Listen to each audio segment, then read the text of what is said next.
Good morning. You're with us here on India Today. I'm Abha Bakaya. With me, Siddharth Zarag. Good morning, Abha, and good morning to all our viewers this budget day, Abha.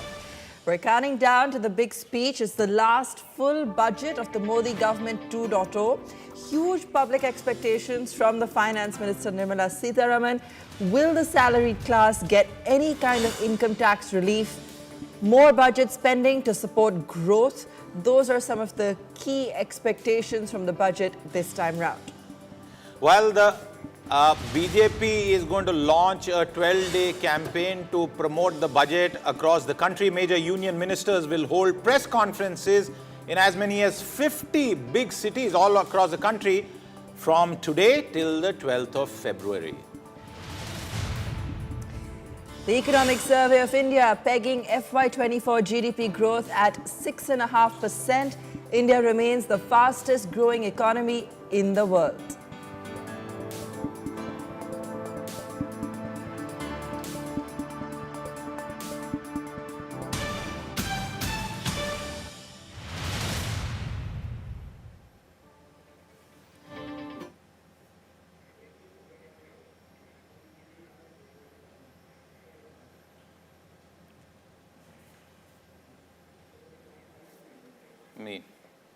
Me.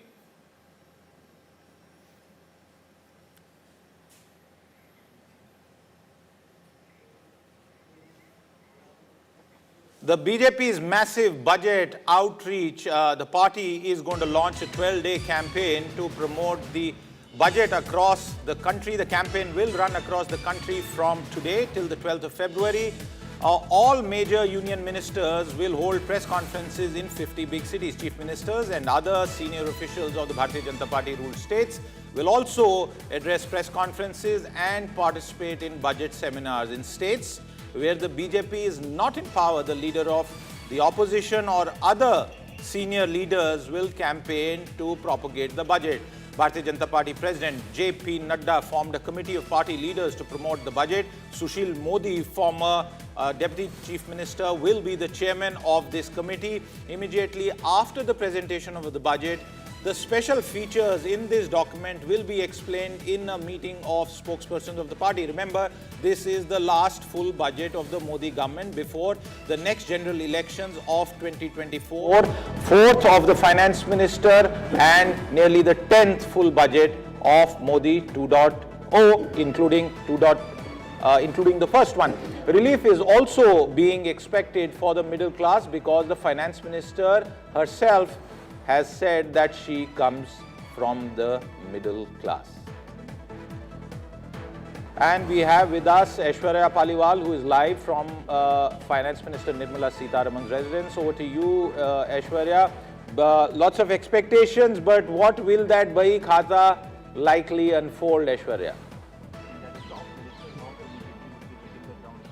Well, Siddharth, a very big question. Let me tell you, all eyes are on this house. This is the house of the finance minister. She will be stepping out, from what I understand, in another 1 hour from here, and then straight go to the North Block. And there, they will all step out then. There will be a photo op, and then she will be going to the Rashtrapati Bhavan. But yes, all eyes on this very crucial budget. The middle class, especially, Siddharth, is someone who's looking at the budget. People are expecting some tax relief. They're also now looking at the policies that the government will speak about, because we all understand what's happening in the US, what's happening in Europe. Everyone understands that.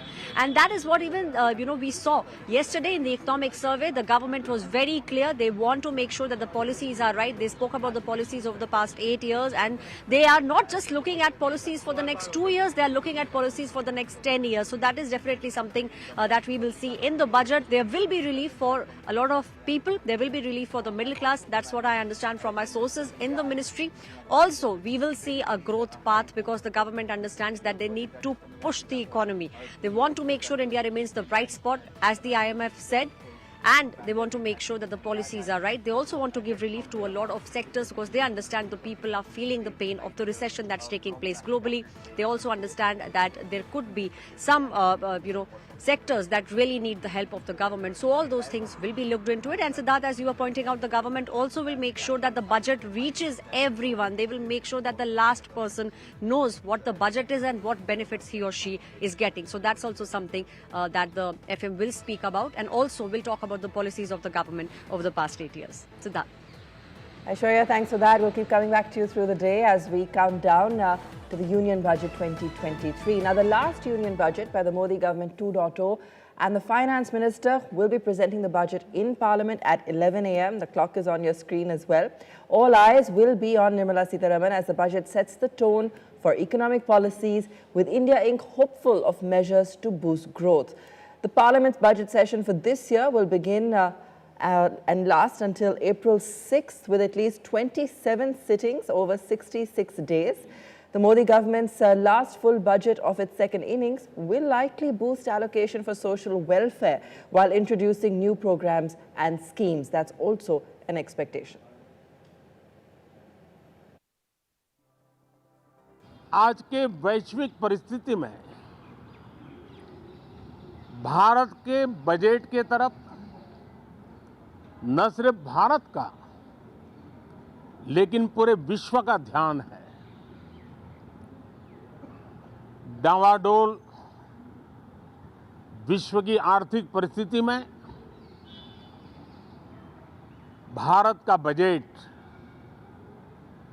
Bharat के सामान्य मानवी की आशा आकांक्षाओं को तो पूरा करने का प्रयास करेगा ही, लेकिन विश्व जो आशा की किरण देख रहा है उसे वो और अधिक प्रकाशमान नजर आए।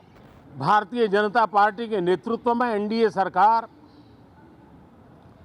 उसका एक ही मकसद रहा है, एक ही मोटो रहा है, एक ही लक्ष्य रहा है, और हमारी कार्य संस्कृति के केंद्र बिंदु में भी एक ही विचार रहा है, इंडिया फर्स्ट, सिटीजन फर्स्ट। सबसे पहले देश, सबसे पहले देशवासी। ये बजट सत्र में भी तकरार भी रहेगी, लेकिन तकरीर भी तो होनी चाहिए। और मुझे विश्वास है कि हमारे विपक्ष के सभी साथी बड़ी तैयारी के साथ, बहुत बारीकी से अध्ययन करके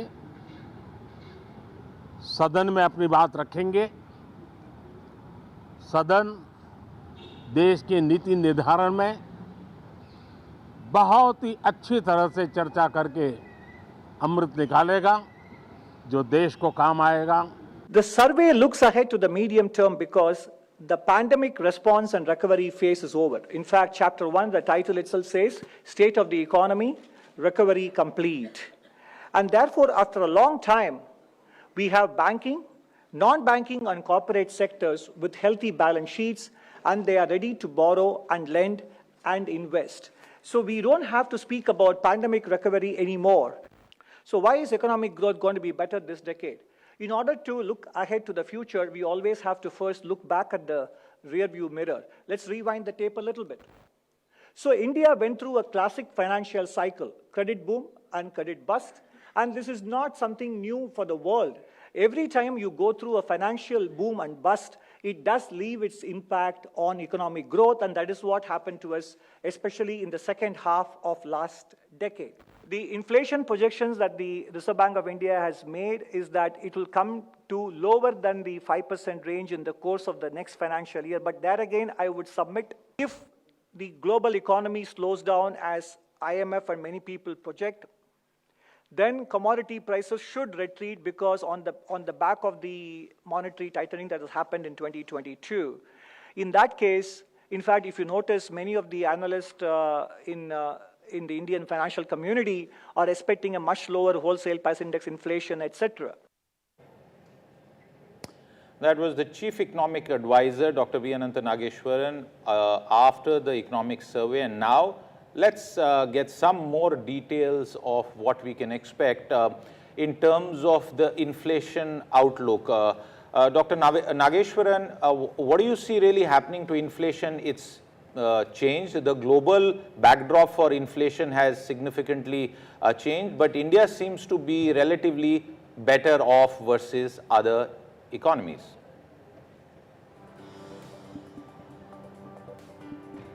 India is relatively better off. Our inflation peaked at 7.8% in April 2022, and since then has come down and stands at 5.72% in December. And our target range is 2 to 6. So our deviation from the target was not as big as the deviation from the target is for several advanced economies even today.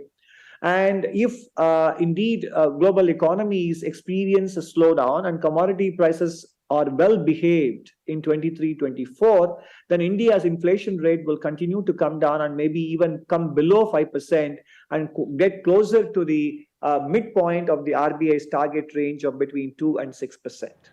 All right. Let me also ask you about how large India's economy is going to be by 2030. If we look at the numbers, $3.5 trillion will be likely size of India's GDP by March 2023, roughly thereabouts. And historically, over the last 30 years, India's dollar GDP has grown at a rate of 9% in spite of rupee depreciation in these 30 years. And there are episodes when the rupee has strengthened, and in those periods, India's dollar GDP has even grown at double-digit rates, like, for example, in the first decade of the current millennium. So, in general, if we take a 10% growth rate in dollar terms, because let's say the US interest rate cycle peaks at some point and dollar strength also peaks at some point, which probably it already has, then we can look ahead to 10% growth in India's dollar GDP. And in general, when you grow at 10%, the value doubles in about 7 years. So if, subject to a lot of assumptions, if India's dollar GDP grows at 10% per annum from 2023 April onwards, by 2030, you could be looking at a $7 trillion economy. All right, let's also get you a perspective from Sajid Chinoy. Sajid, good to have you with us. Let's get your view on what really lies ahead for the plummeting rupee, because even yesterday in the economic survey, we did hear out that word of caution that the rupee would face further depreciation, particularly in the current inflationary scenario. Would love to get your perspective on what's really in store for the rupee.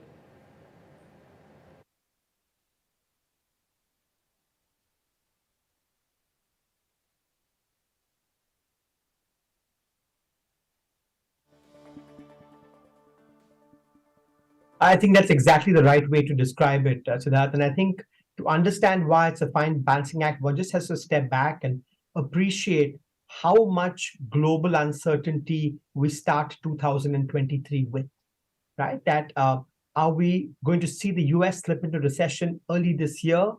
What does China do to commodity prices, and how much upward pressure will China put? Will the Fed, take rates to 5% or higher? And how long will it keep it there? So there's a lot of global uncertainty, but I think for emerging markets at some level, this is almost a trickier year than the last 2 years, because at least the intellectual consensus was clear about what had to be done in the last 2 years. In the pandemic year, both fiscal and monetary had to provide as much coordinated support as was possible.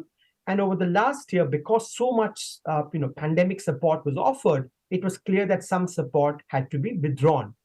This is a trickier year for most emerging markets and Indian policymakers, because on the one hand, we're looking at a pretty sharp global slowdown, notwithstanding, the China reopening. Global growth is still supposed to go from 3% last year to, 2% this year.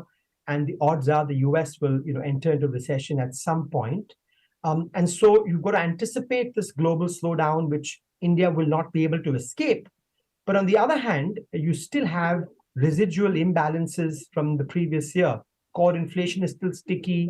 The current account deficit, though the peak has passed, is still quite sticky, around 3% of GDP. So the fiscal has to, in a sense, walk this fine line between preserving and protecting macroeconomic stability on the one hand, and yet trying to generate fresh growth impulses on the other. And I think that's why this has to be a fine balancing act.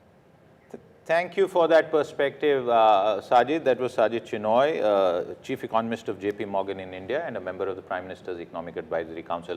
We are also now joined by Karishma Asudani. She is tracking the Finance Ministry and she is with us. Karishma, a a lot of expectations, and in the run-up to the budget, Finance Ministry officials have in some ways given us some signals that this is likely to be a fine balancing act, and they have tried to keep expectations at a minimum. How would you describe the intent of the Finance Ministry in this budget making exercise? Siddharth, yesterday the economic survey pitched for fiscal prudence. So in light of that, Finance Minister Nirmala Sitharaman could actually go for a judicious mix of tax reforms, expenditure rationalization, and fiscal consolidation. We have repeatedly told this on Business Today television that this is not going to be a budget of big bang announcements, but rather it's going to be a budget of fiscal consolidation and keeping their math and basics right. So it is expected that the government could actually boost rural spending in this upcoming budget and in fact maintain a double-digit growth in public capex. Three major areas that of course need attention from a macroeconomic point of view here is going to be the fiscal deficit target. It's expected that they are going to keep it below 6%. That is the kind of expectation that even aligns with what RBI has predicted. They also want to keep a GDP growth between 6 to 6.8%, which also the economic survey predicted, and a higher capex, which could also go up to 9 lakh crores. So all eyes on Finance Minister Nirmala Sitharaman today as she makes these announcements. Of course, expectations as usual, like every year, are from the salaried class. Karishma, a very quick point that I wanted to check before we let you go. In terms of the expectations of tax relief, you've done several stories, we've been focused on this. What are the chances that there would be an income tax break, some sort of relief for the middle class? Siddharth, the chances are huge, but unlikely if they could be announced in one go in this budget. Of course, the government wants to help the middle class, wants to help the salaried class. And from a personal income tax point of view, they may announce and incentivize the alternate tax regime. As you know, it's been just 2 years since the alternate tax regime has been introduced, and government wants more and more taxpayers to shift from the old regime to new regime. But because of less incentives and deductions and exemptions under the new regime, not a lot of taxpayers find it profitable in terms of their tax handling. So maybe in this budget, the government may try to incentivize it by probably cutting down tax on salaried employees who are earning up to 5 lakh per annum. They may also announce furthermore exemptions under ATC and ATC-DD, which could be expected even in the budget or probably in next few months to come. In terms of capital gains tax, as we know, they're of course wanting to come with a new path with the capital gains tax. They want to work on a uniformed and a systematic system, but unlikely an announcement to be made today. Okay. I'm interested in what you touched upon, Karishma, with regards to capex, because that's really going to be the key, isn't it, when it comes to driving growth, and a lot of expectations are on that front. Yesterday in the economic survey, we again kind of heard a hint about how this was really the onus was on India Inc. and corporate India to implement some of the capex plans that they have been talking about, or that the government's also looking forward to them pitching in. We also heard about the backdrop or the context of existing risks, whether it be global inflation or the geopolitical scenario. Just to get a sense from you, from what you're hearing on ground from your sources, could we expect any kind of mega numbers? Because if they are looking at fiscal consolidation, there could be limited extent to which they could really play with this. Abha, the focus here is going to be keeping their basics right. In terms of big numbers, well, they of course want to keep on their focus on continuing with the social scheme, and they may also work on increasing rural spending. Let's also understand that this is going to be the last full-fledged budget of Madam Nirmala Sitharaman, of course, of the Modi government in this tenure before the election year, before we dip in the election year. So the idea here from my finance ministry officials who have hinted us for a really long time is that they want to continue the path where India keeps growing. And in terms of recession and inflation, which of course have been the big two red challenges that the government has kind of been keeping an eye on, like also the chief economic advisor yesterday hinted, it's something that India is capable of tackling. And in terms of recession, they see that in comparison to the West and the China, India is going to pretty much stay far away from that. So today, like I repeat and I say that the focus is going to be on maintaining the kind of numbers that they've been reiterating for last few years in terms of maintaining their fiscal deficit. Meet the numbers and keep on track. The biggest message that the finance minister is likely to give is the message that the prime minister has always offered. And if you read between the lines of what he said yesterday, it's very clear that fiscal credibility and stability are extremely significant. India, a bright spot, not just in the neighborhood, we know what's happening to our neighborhood economies, but also in the world. And the big number, viewers, that we will be tracking for you and bringing to you all through the day is the focus on the fiscal deficit. Karishma said below 6, experts expect 5.9% of GDP, but more on that just after a very short break. Stay with us.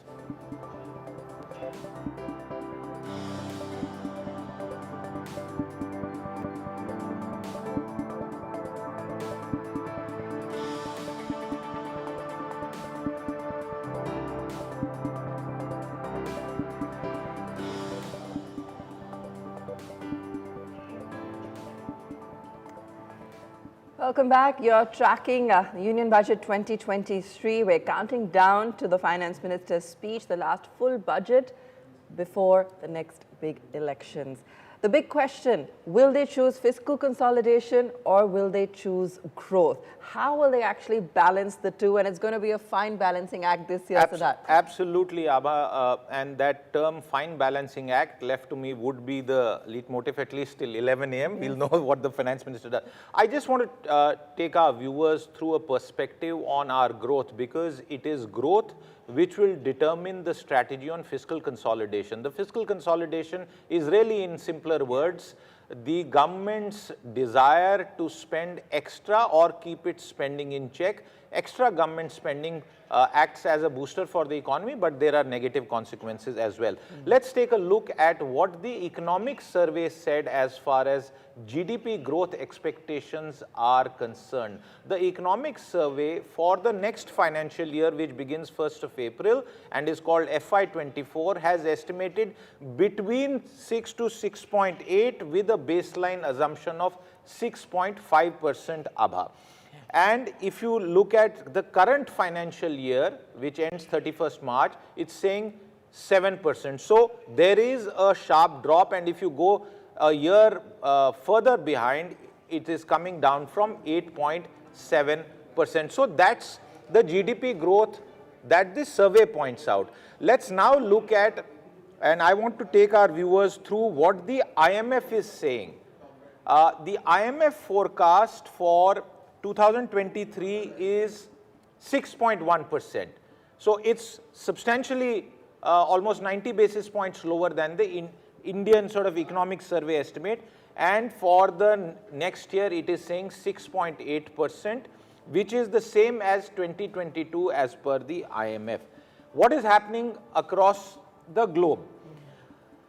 India basically, in terms of the headline number, and I imagine the finance minister will be dwelling upon this, Abha, today, is the fastest growing economy estimated by the IMF for 2023 and 2024. Sure. And in 2022, the only economy which has grown faster than India in terms of estimates is Saudi Arabia, but that is not comparable. Its 8.7 is not comparable with the size and diversity and complexity of the Indian economy. I'm going to play devil's advocate here, and since you have all these numbers with you, right? Yes, we are the fastest growing economy. We've talked a lot about how India is the shining star in the global landscape. But if we take a look at the pre-pandemic numbers and we take a look even at, let's say, the last 8 years, there have been a lot of justifications that have come for how a lot of policy reforms have not had the desired effect because we've been battling some kind of unexpected crisis globally or geopolitical tensions and so on and so forth, and we haven't seen that kind of impact. Is it unreasonable to expect even higher growth, given that India has such strong factors at play, the demographics, the domestic growth story is intact, the domestic funding or financing story is intact, banks have cleaned up their books. Is it unreasonable to expect a higher growth rate at a time like this? Having such expectations is not at all unreasonable, but you are part of a global economy, and the spillover effects of a global slowdown stroke recession are going to be felt on the Indian economy. The Indian economy is highly dependent on imports, including of crude oil, gold, electronics and other items. We are also dependent for our foreign exchange reserves on exports. When the globe slows, it impacts India. But in the context of your specific question, Abha, I would just like to recount for our viewers that the previous two budgets have been dealt a hand after the budget which was unanticipated. No one knew about the Russian-Ukraine war. We do not know about the COVID pandemic and its impact.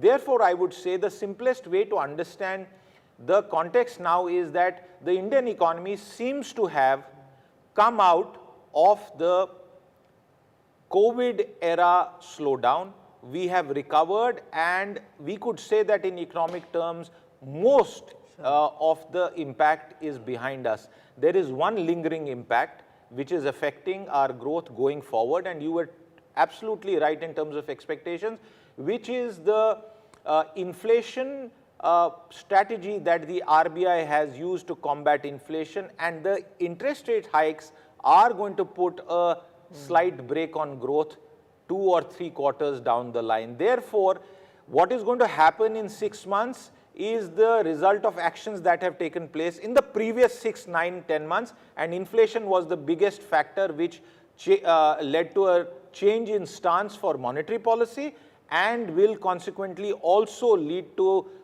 continuing calibration when it comes to fiscal policy. There is no room for populism beyond the committed expenditures that we already have in place, Abha.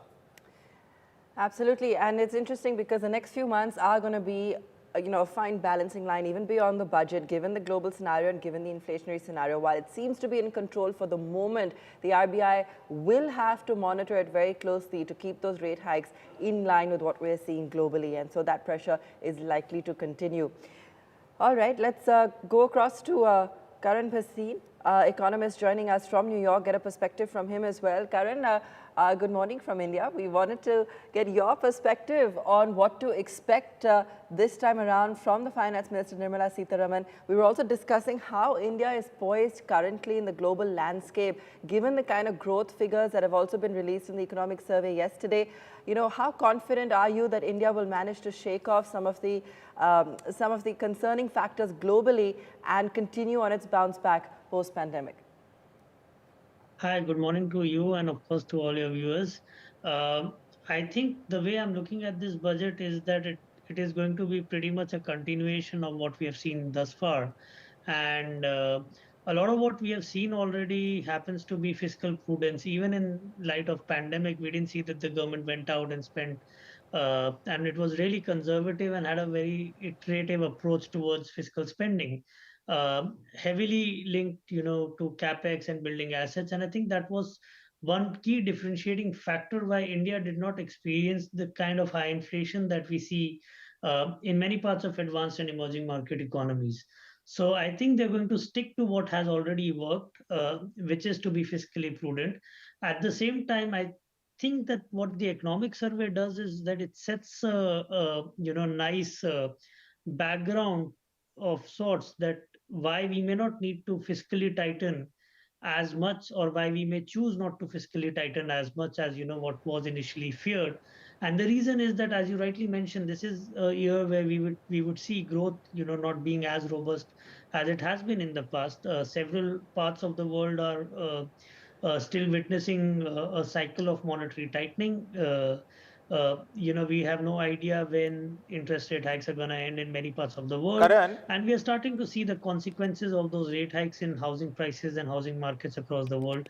Karan, So even some let me financial interrupt you markets here, have. Karan, because you've mentioned 2, 3 points that I want to take up. The first point in terms of fiscal consolidation, the impulse of the Modi government right from 2014 onwards has been to be fiscally conservative. There are no major spends that have happened except during the COVID time, and one of the big programs there was even rolled back when it comes to the free food program. Why do you therefore say that or hint towards the fact that it may not choose to be as conservative? Are there concerns weighing on the policy makers with regard to growth in an uncertain global environment, Karan?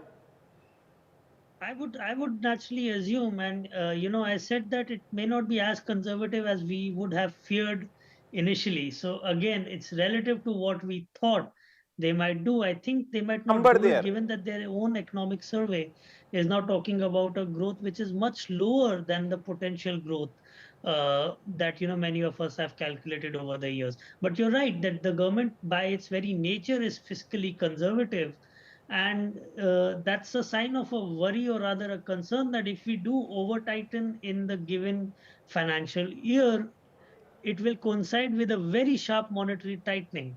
One of the things that I've been mentioning in over the last couple of months is that India's real policy rates, not the nominal rates that the RBI fixes, but the real policy rates, forward rates, which is basically rates in the future, are back to being positive and are back to being close to +1. So we have already had a very sharp monetary tightening from real negative rates to a real positive rates.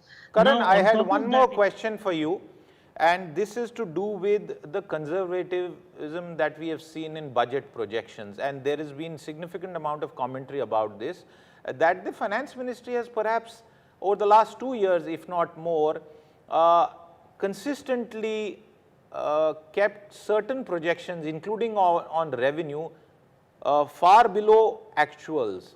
What could explain this strategy? Was it the fact that policymakers were concerned with the uncertainty that we have seen in the last 2, 2.5 years? Or is it part of a separate belief system that pervades North Block? well, perhaps it's the thought that you under promise and over deliver, maybe, or maybe it could also be overcorrection, because for a very long time we had finance ministers make projections that were unrealistic. Some of them even carried on to the initial two budgets that were presented in this term of this government, and then eventually they perhaps realize that it does not add to a sense of fiscal credibility. But when you under promise and over deliver, then your fiscal numbers become a lot more credible. In fact, since we're talking about fiscal, a lot of the fiscal cleanup also incidentally happened only after the pandemic, when the government decided to bring in the off budget balance sheet borrowings onto its balance sheet. So I think a lot of the fiscal mess has been cleaned up, so to say. And I think this broader trend of being conservative with respect to fiscal numbers is perhaps a part of that. It could also be, as you mentioned, because of the uncertainty that has been weighing down. But as far as last year is concerned, I don't think that there was any uncertainty that our tax numbers are going to surprise on the upside. I think many analysts were predicting that, were forecasting it, and I think largely their forecasts have come true. Karan, of course, the government's also going to look at some of its schemes, social spending. They're going to talk a lot about public health infrastructure and so on and so forth, rural job schemes to drive growth at both ends of the economy. According to you, where do you see the requirement for the maximum outlay? What do you think is going to be the best possible scenario? Because they can't afford to go too populist, but at the same time, they're fairly committed to their stance in terms of ensuring that there's job security and a push when it comes to the rural segment as well. Right. So, if you look at fiscal policy from a macro stability standpoint, they don't have much space to boost or pump prime consumption in areas which tend to be inflationary. So, for instance, they can't go out and increase MSPs beyond a point, which again is a constraining factor for them. So my sense is that if there has to be a fiscal push, it should be driven towards capex as it has been in the past. They should focus on finishing some of the big ticket projects that they have, already announced, ensuring timely payments are done, and ensuring that new projects, whichever can be delivered, whichever can be sanctioned, they must be sanctioned and they must be accelerated. The sheer capacity with which India is building infrastructure has amazed many people across the world. Uh, but again, there are delays, there are lags there. So I think rather than spending on new programs, spending on new schemes, I think it is a better utilization of fiscal funds if they're done in areas where we already have initiated projects and we just need to go the extra mile and finish them off, because that has a positive multiplier that will be realized in the present fiscal itself, which is useful when we are talking about a global slowdown and our export growth might not be as robust as it has been in the last couple of quarters. Stay with us, Karan. Let's also bring you an overview of what's expected today with the economic survey tabling in Parliament yesterday and pegging the nation's growth for FY24 at 6.5%. That's the GDP growth that they're expecting. That's making India the fastest growing economy in the world and the third largest in terms of purchasing power parity as well. Take a look at this report detailing some of the predictions from the survey.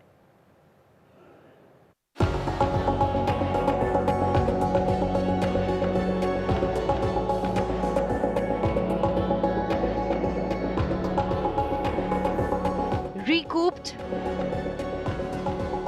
resumed, re-energized.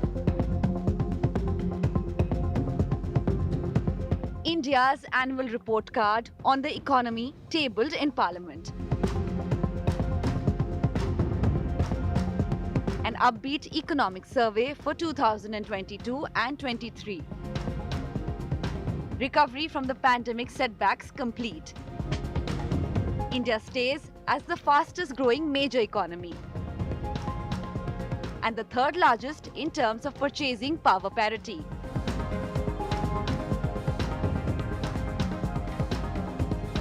The survey looks ahead to the medium term because the pandemic response and recovery phase is over. In fact, Chapter 1, the title itself says, State of the Economy, Recovery Complete. And therefore, after a long time, we have banking, non-banking and corporate sectors with healthy balance sheets, and they are ready to borrow and lend and invest. So we don't have to speak about pandemic recovery anymore. We have to look ahead to the next phase of India's economic growth process. India's economy projected to grow 6.5% in 2023 and 24. Slightly down from 7% this fiscal and from 8.7% in 2021 and 22. A conservative outlook in terms of growth, but suggestive of strong fundamentals. When you take a look at, for example, the projections made by many international organizations, it is either somewhere in the region between 6.1 to 6.6%. And next year, according to the IMF, 24-25, talking about the year after the next financial year, 23-24, 6.8 in 24-25. So clearly, we are now putting the recovery from the pandemic behind us and looking ahead to a period of what the trend growth will be. And many people are projecting that the Indian economy will grow at a trend. In layman's term, growth in financial year 2023 primarily driven by private consumption, higher capital spending, strong corporate balance sheets, credit growth in small businesses. And last but not the least, by the return of migrant workers to cities. India's inflation projection of 6.8% is a concern, higher than the central bank's upper limit of 6%. It doesn't seem to dampen investment sentiments though. A widening current account deficit, another worry for policymakers. It may widen further as global commodity prices remain elevated. And that could put more pressure on the rupee. Overall, the external situation seems manageable, aided by robust cross-sector reforms in place at home.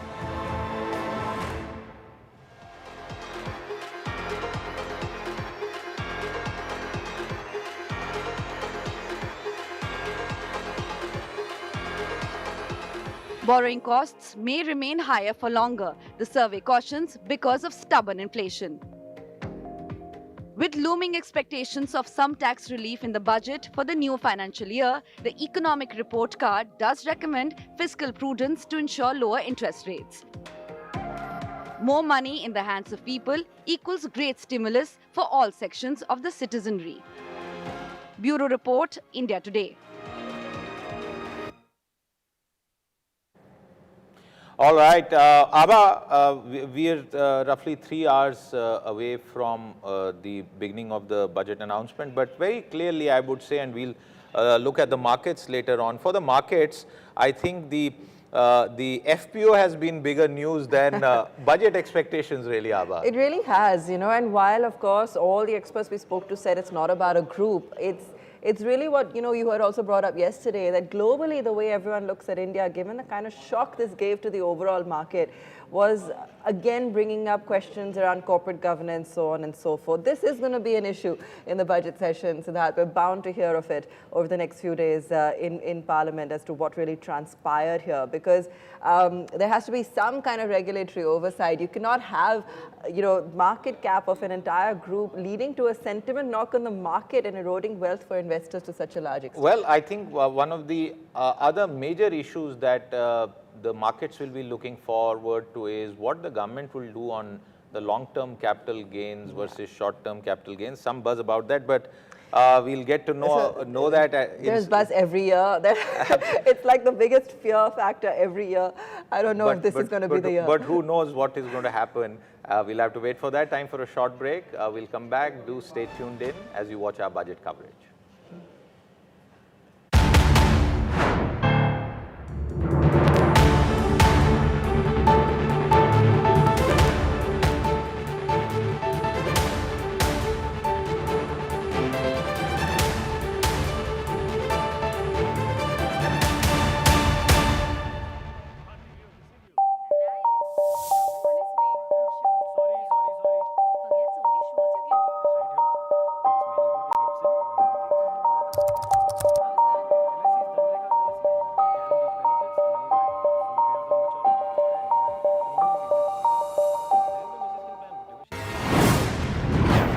The only budget coverage worth your time. Blazing fast, actionable budget analysis. Budget intelligence that will dominate. Nirmala speaks, we decode in real time. Unrivaled, unmatched. Udayan on your side. Budget 2023 with India's #1 budget team. Only on India Today.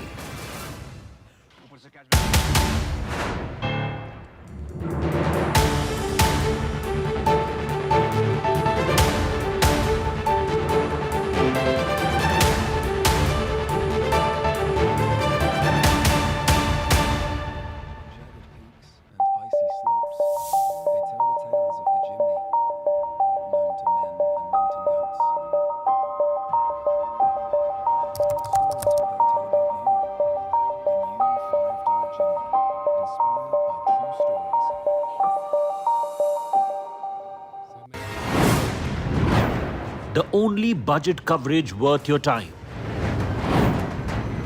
Blazing fast, actionable budget analysis. Budget intelligence that will dominate. Nirmala speaks, we decode in real time. Unrivaled, unmatched. Udayan on your side. Budget 2023 with India's #1 budget team. Only on India Today.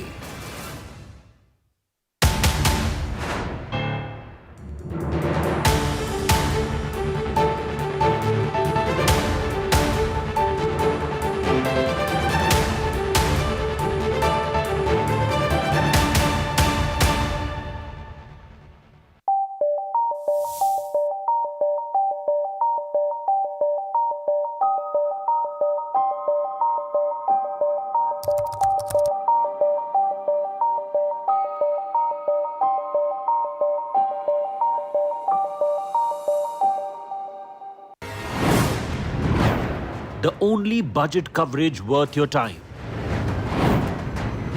Blazing fast, actionable budget analysis. Budget intelligence that will dominate.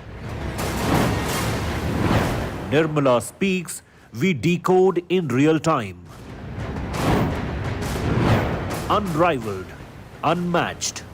Udayan on your side. Budget 2023 with India's #1 budget team. Only on India Today.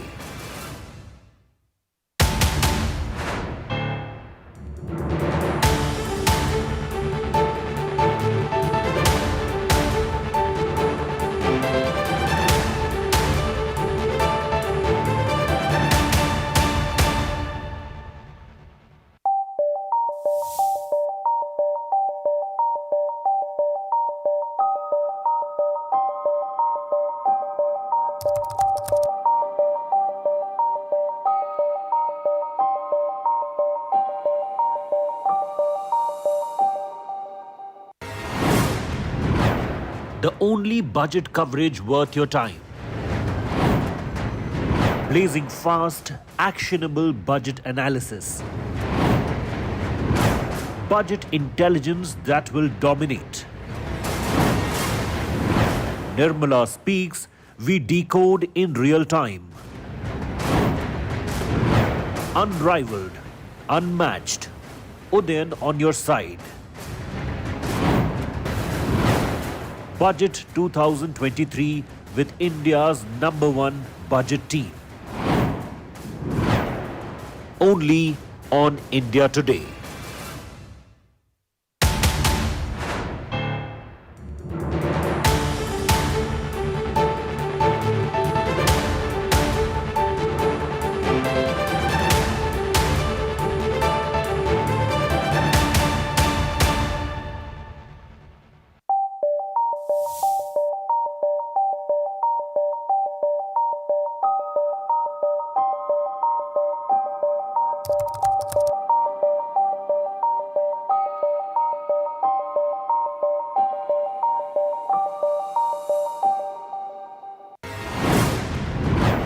The only budget coverage worth your time.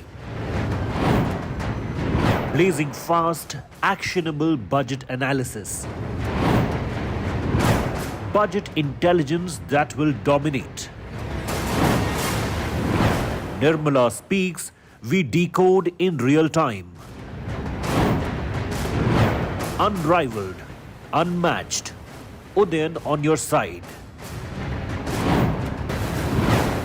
Budget 2023 with India's #1 budget team. Only on India Today.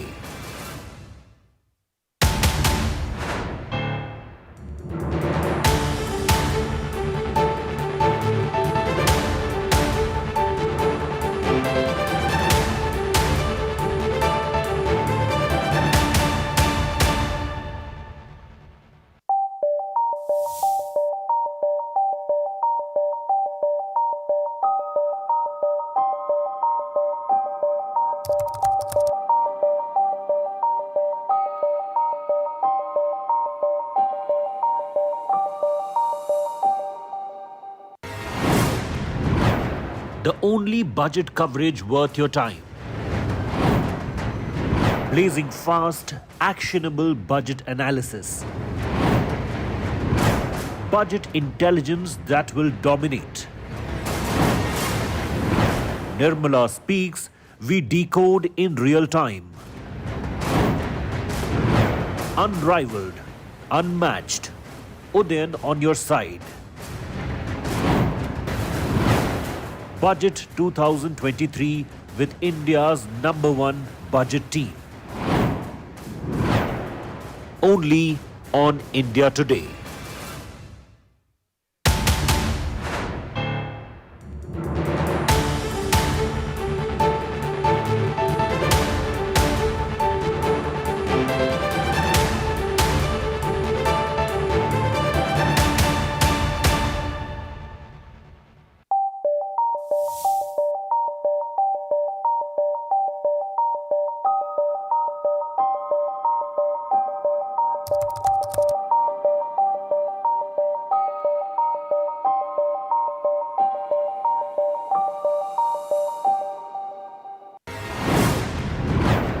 the only budget coverage worth your time.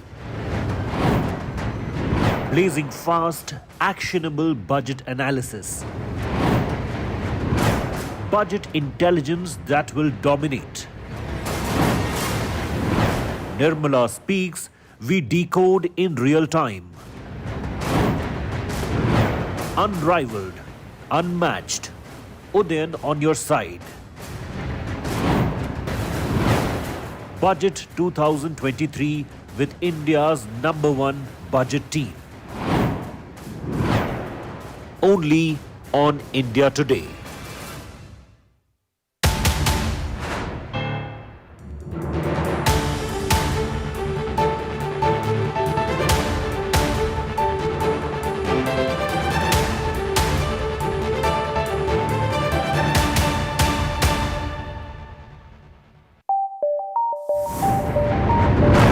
Budget intelligence that will dominate. Nirmala speaks, we decode in real time. Unrivaled, unmatched. Udayan on your side. Budget 2023 with India's #1 budget team. Also.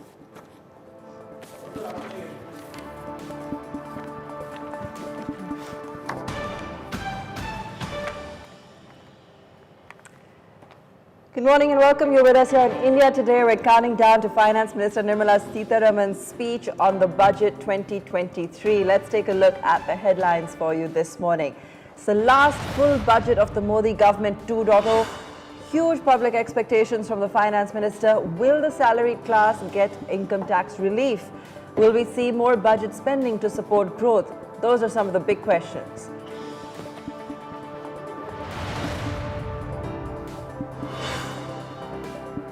BJP to launch a 12-day campaign to promote the budget across the country. Major union ministers will hold press conferences in 50 big cities from the 1st of February to the 12th of February.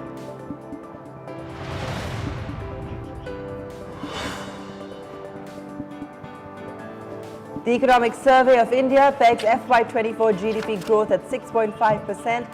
India remains the fastest growing economy in the world.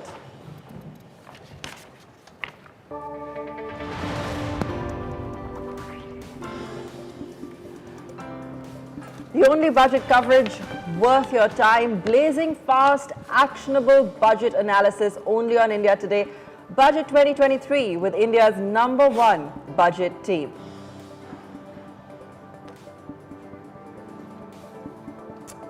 Okay.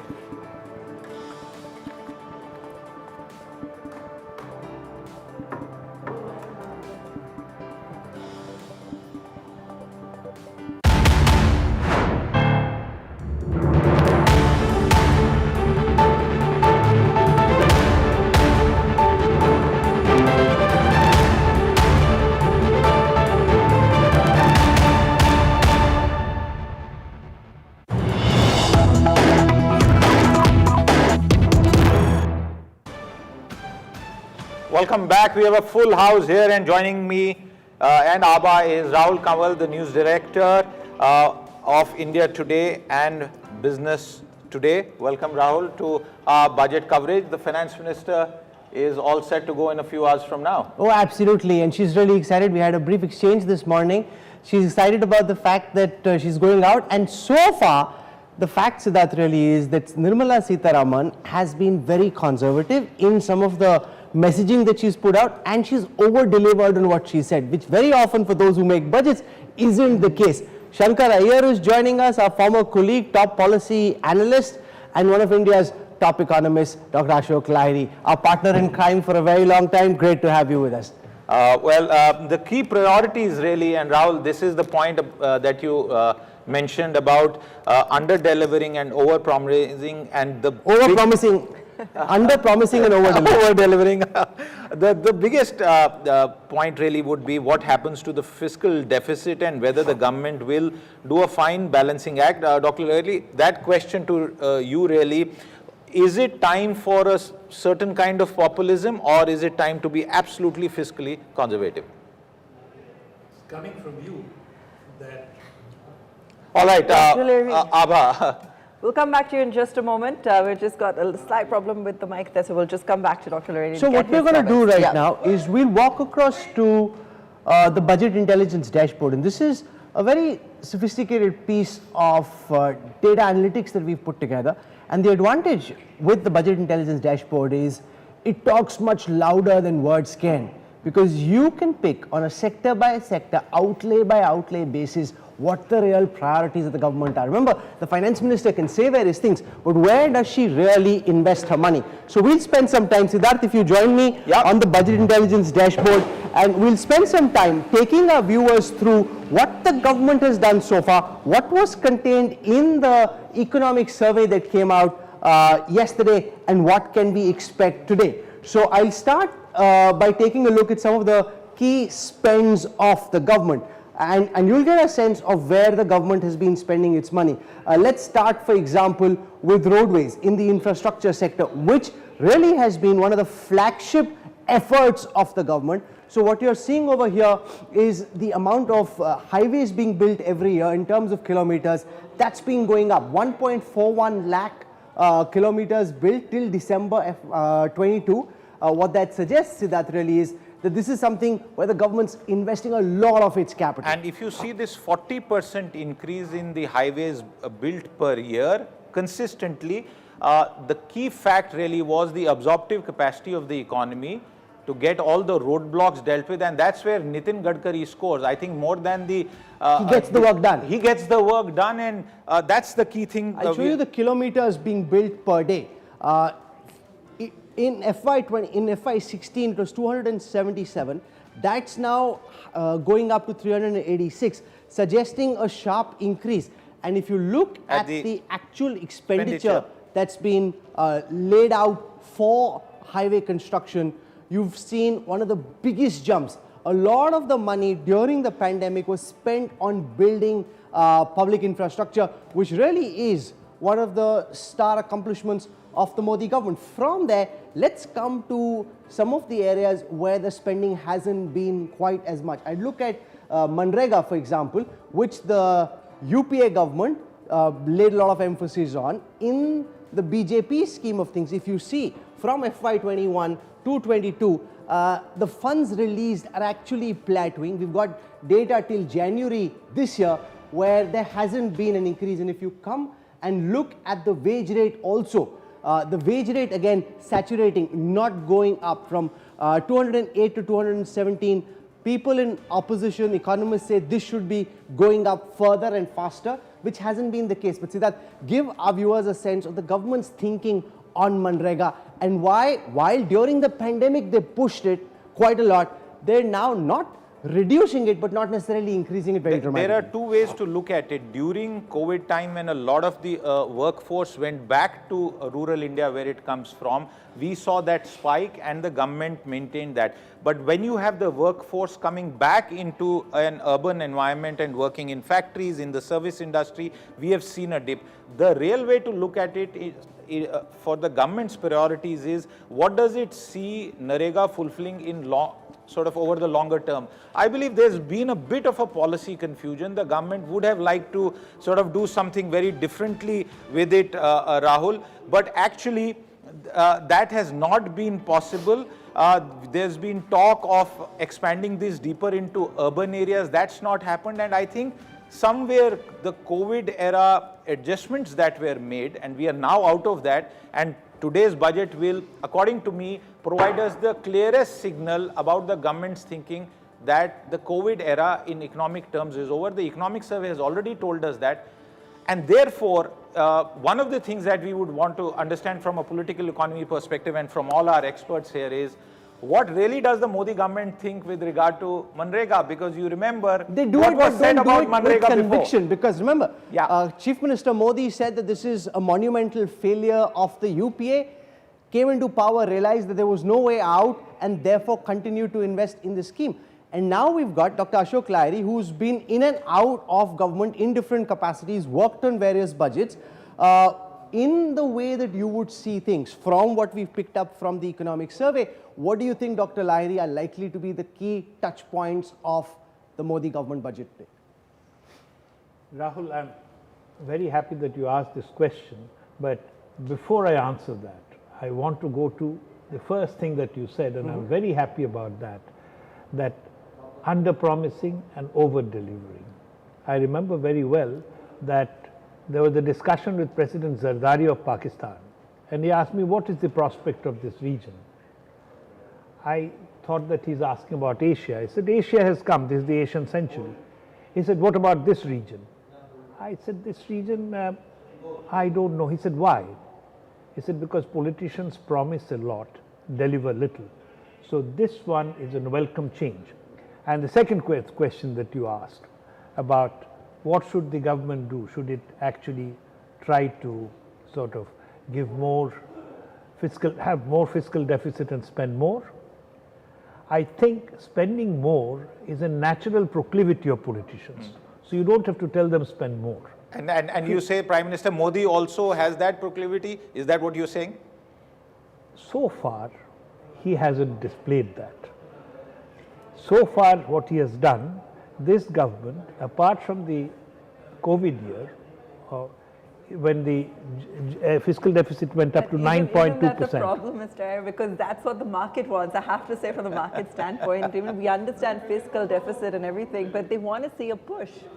No, but push. Tell me 1 year when you can find the government or some people not saying spend more and have more fiscal deficit. Shankar, I want to take that point, Rahul, very quickly about, do you agree with this view that the Modi government has been confused about Manrega? Well, you have to go back to the history of Manrega. Manrega came out of a drought relief program in Maharashtra in Sangli district called the Employment Guarantee Scheme. It was meant to be the paracetamol to get over the fever of drought and unemployment. Over a period of time, when it was launched during Manmohan Singh's regime, it was meant to be a sustenance relief. Over a period of time in the last few years, we've seen this become the bridge between the gap in employment in the at the intersection of the rural and urban economy. And so the money has been spent. The Modi government has tried to make it more efficient, more asset-based and stuff like that. But you can't run away from the fact that 151 million people are registered on the rolls. And that says something about the state of the rural economy and the need to move people out of the trenches of agriculture where there is overemployment or disguised unemployment. You know, the biggest question, of course, is what are India's growth prospects? And the economic survey provides the forecast. And the interesting thing is, it also came on a day when the International Monetary Fund put out global forecasts. Now, if you look at this data set that's on your screen, the economic survey predicts that the Indian economy will grow at 6.5% next year, which is about 50 basis points less than the growth for the current fiscal, which is FY23, which is at 7%, which is less than last year. But the interesting and important thing here is that the whole specter of a global recession now seems to be making way for a slowdown. In Europe and in the United States, there's a sense that they could potentially narrowly escape a slowdown. 6.5 is down from last year. The opposition thinks this isn't good enough, but think of it like a really tough pitch to bat on where everybody else is falling like 9 pins and India is still, Dr. Lahiri, growing at 6.5%. Is that as good as India can be or a little less than where it should be given everything else that's happening in the world around us? I think no growth rate can be good enough for India because we are so far away from where we should be. But 6.5% given the world economy, as you know, for geopolitical, energy and economic reasons, is many people are suggesting that there is going to be a recession. And if there is going to be a recession, we are not immune or sort of shielded from there. 6.5% I think is fairly good. Those are the global growth estimates put out by the International Monetary Fund in its report on the global economic outlook that came out yesterday. China is bouncing back because they've opened on the back of a multi-year COVID lockdown. The United States potentially avoiding the specter of a recession. Europe not as badly impacted, which essentially suggests, Shankar, potentially, that some of the gloom and doom that we've seen around the global economy may be making way for very cautious optimism? Well, much of it has to do with China reopening, and because China is 5.2, there are economists at Evercore who have projected 6.4, 6.3% growth for China. What we need to recognize is this is both a good and a bad. The good is because this helps our external sector in the sense of exports and all, but the bad is that this will push up materials prices, and that means that higher crude prices, higher commodity prices, and that because our currency and current account deficit is where it is, it's going to be a tough balancing But Russia will continue to help India when it comes to crude, Shankar. Well, you have one aspect of that, Russia continuing to help on crude, but our own consumption is not only Russia. We are also importing from Saudi, and we are importing LNG also. So, and most important, we are importing a lot more coal than we did in 2014. Absolutely. Dr. Iyer, Dr. Lahiri, they are going to need record borrowings regardless. Given the kind of conditions we're seeing, current account deficit is already pressure. Fisc, of course, is going to be towing the line. And given what Shankar just said in terms of the pressures with regards to imports and so on continuing, they're going to need record borrowings. Where is it going to come from? See, the borrowings that you're talking about, you must remember that Indian debt, public debt, is almost entirely internal debt. The government borrows very little from the external sector. So the problem is not the current account as much, because the current account is taken care of by FDI and foreign portfolio investment. The issue is about what happens to the external demand, as Shankar rightly pointed out, that we are not immune, we are not Robinson Crusoe economy, which doesn't import anything or export anything. So if the world economy is doing badly, it affects us. And for example, the US economy, there is one estimate that I saw that 1% decline in the growth rate of US economy affects us by 0.4%. Many countries have much higher sensitivity. So I'm mainly worried, as Shankar rightly pointed out, is about the external sector. What happens to our exports and our imports and the difference between that. But there, fiscal consolidation is going to help. Because ultimately, like your own budget, if you spend more than what you earn, then you have to borrow. So if India spends more than what it earns, then it has to borrow. Let's take a look at some of the other data sets from the budget intelligence dashboard. Now look at tax. Now this is one of the big achievements of the government, where we are seeing tax collection. This is rupees lakh crore going up from 9.5 lakh crores FY21 to 14.1 lakh crores FY22. This is direct tax collection. Let's look at indirect taxes. There again from 10.8 lakh crores to 12.9. So, and if you look at the tax GDP ratio, which is the percentage of tax collected to the total GDP, at 11.7%, we'll see what the budget Rahul, is. the broad trend over the last 5-6 years, and this is a post-demonetization, post-GST trend, broadly speaking, India's tax collections have almost doubled.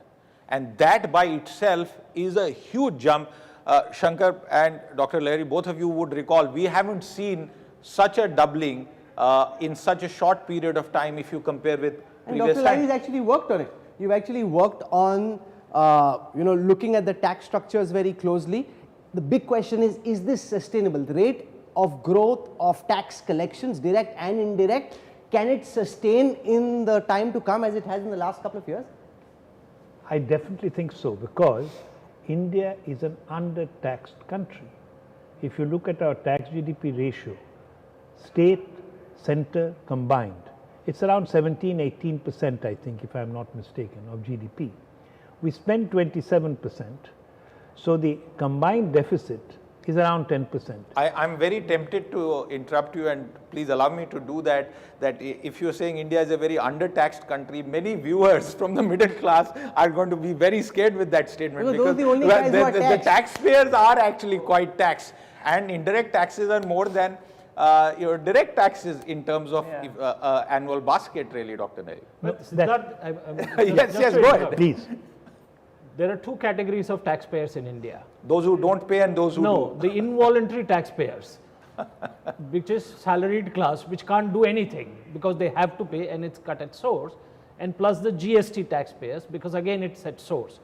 But the bigger chunk of tax, I mean there's a great inequality in the Indian political economy, and that constantly tells us that we are an undertaxed country in some ways because we see very what you call conspicuous consumption going up. But the and plus counter from government officials in the past to that has been that don't look at the entire population, look at those who are part of a much, much smaller universe who can pay tax, who earn actually.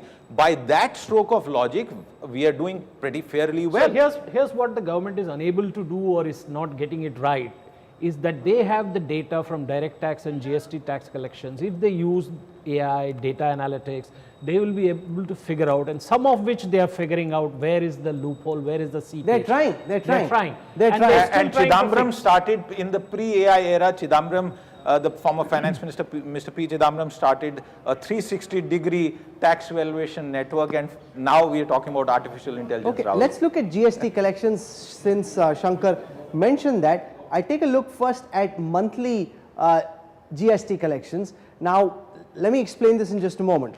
What you're seeing right on top is the GST collection line for this year, which has roughly been around 1.5 lakh crores on a monthly basis. Below that is FY22, which is last year, which is about 1.4 lakh crores. Below that is the year before that, 1.2 lakh crores. 1.5 lakh crores is where, Dr. Lahiri, GST collections seem to be settling. The question is this the medium term average which will settle, or do you see, because that's one of the big challenges for Finance Minister Sitharaman, how can she increase this, to what extent and how fast? See, Rahul, it will not settle at 1.5. If it settles at 1.5, that's a disaster because the economy is growing. It should be growing. And I want to just suggest one thing, that it's not true that indirect taxes are more than direct taxes. Look at the economic survey, you will find, and it's a delightful news, that direct taxes are more than indirect taxes. Now there are two questions involved, what we are discussing. I'm going back to the earlier one. First is, are we undertaxed or not? If we are not undertaxed, then we are spending too much. That's the reason why the fiscal deficit is high. You can't say at the same time that we are spending too little and we are taxing too much.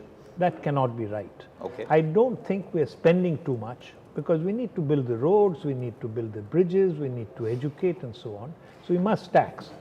How we will tax without increasing inequality is another question. So they're obviously looking to tax all of your high-value goods, whether it be private jets, choppers, plastic goods, jewelry, high-gloss papers. I mean, there's an entire range when you're looking at GST on what they refer to as high-value goods. Okay, so we'll take a very quick break right now. We have a lot to go through in the Budget Intelligence Dashboard to give our viewers a sense of what has been happening in the past and what that suggests about what could happen in the budget that Nirmala Sitharaman lays out. We've got a crack panel of experts who've actually worked on producing budgets in the past.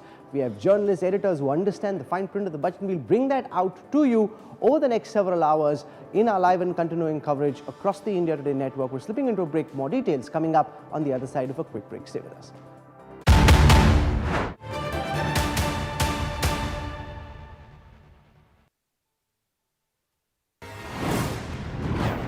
The only budget coverage worth your time.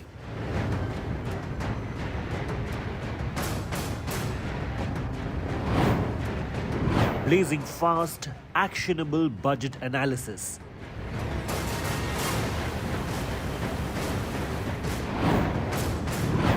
Budget intelligence that will dominate.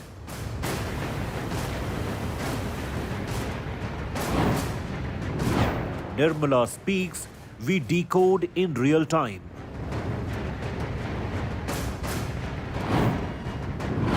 Unrivaled, unmatched, Udayan on your side. Budget 2023 with India's #1 budget team.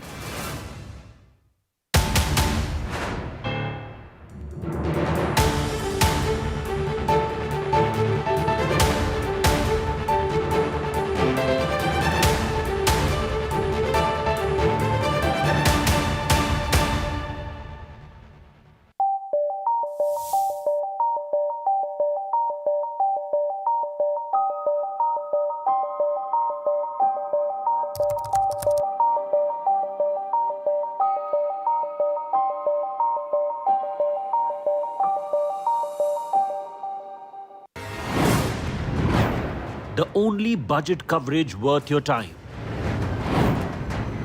Blazing fast, actionable budget analysis. Budget intelligence that will dominate. Nirmala speaks, we decode in real time. Unrivaled, unmatched. Udayan on your side. Budget 2023 with India's #1 budget team. Only on India Today.